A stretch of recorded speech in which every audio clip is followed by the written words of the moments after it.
Although only 1 person in 20 in the colonial period lived in a city, the cities had a disproportionate influence on the development of North America. They were at the cutting edge of social change. It was in the cities that the elements that can be associated with modern capitalism first appeared: the use of money and commercial paper in place of barter, open competition in place of social deference and hierarchy, with an attendant rise in social disorder, and the appearance of factories using coat or water power in place of independent craftspeople working with hand tools. The cities predicted the future, wrote historian Gary B. Nash, even though they were but overgrown villages compared to the great urban centers of Europe, the Middle East and China. Except for Boston, whose population stabilized at about 16,000 in 1760, cities grew by exponential leaps through the 18th century.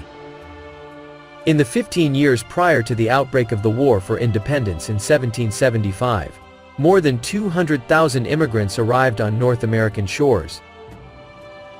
This meant that a population the size of Boston was arriving every year, and most of it flowed into the port cities in the Northeast. Philadelphia's population nearly doubled in those years, reaching about 30,000 in 1774. New York grew at almost the same rate, reaching about 25,000 by 1775. The quality of the hinterland dictated the pace of growth of the cities. The land surrounding Boston had always been poor farm country, and by the mid-18th century, it was virtually stripped of its timber. The available farmland was occupied. There was little in the region beyond the city to attract immigrants. New York and Philadelphia, by contrast, served a rich and fertile hinterland laced with navigable watercourses.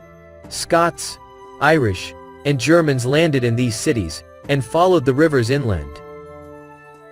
The regions around the cities of New York and Philadelphia became the breadbaskets of North America, sending grain not only to other colonies, but also to England and southern Europe, where crippling droughts in the late 1760s created a whole new market.